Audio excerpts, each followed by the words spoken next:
Assalamualaikum warahmatullahi wabarakatuh. Perkenalkan, nama saya Nur Aulia dengan NIM 2019-12006.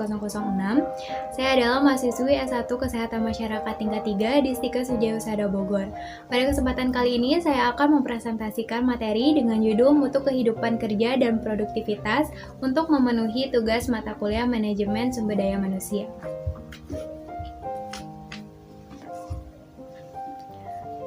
Kualitas kehidupan kerja atau quality of work life merupakan tingkat kepuasan, motivasi, keterlibatan, dan komitmen individu karyawan dengan aspek pada kehidupan di tempat kerja.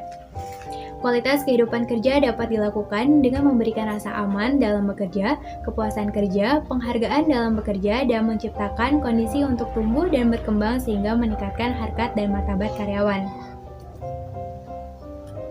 Tujuan mutu kehidupan kerja. Indonesia sebagai negara yang berkembang dan kehidupan tenaga kerjanya masih minimal dan setiap tahunnya berdemonstrasi untuk memperjuangkan nasibnya, maka perlu dibangun sistem mutu kehidupan kerja di setiap perusahaan dan industrinya.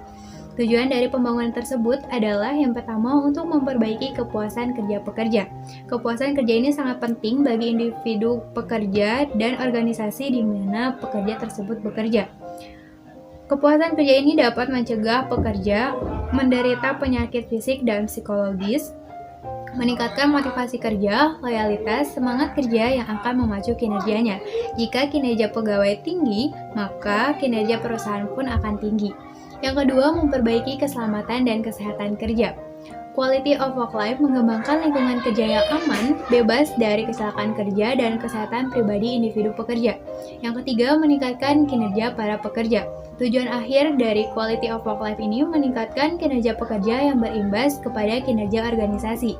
Yang keempat, adalah menciptakan pembelajaran organisasi. Quality of work life membangun pembelajaran organisasi di mana organisasi berupaya mengembangkan para pekerjanya secara terus-menerus dan pekerja menerapkan ilmu pengetahuan dan keterampilannya untuk melaksanakan pekerjaannya dan menciptakan lingkungan kerja yang kondusif.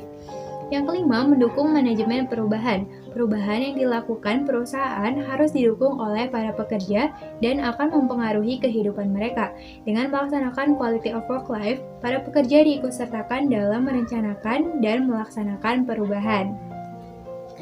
Kemudian ada manfaat mutu kehidupan kerja. Menurut Harsono tahun 2005 menyatakan kualitas kehidupan kerja mempunyai beberapa manfaat.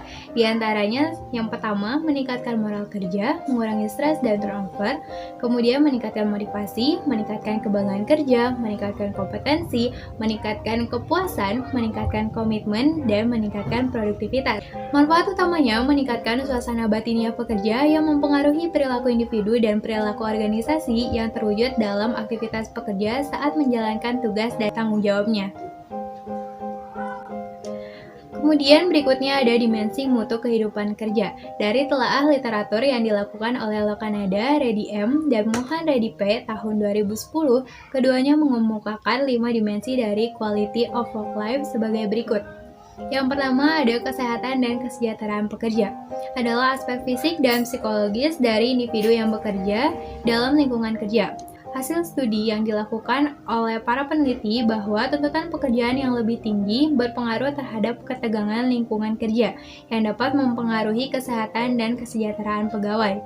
Yang kedua ada security pekerjaan. Security pekerjaan ini merupakan aspek sentral dari quality of work life untuk menyediakan pekerjaan yang permanen dan stabil tanpa mempertimbangkan perubahan dalam lingkungan kerja.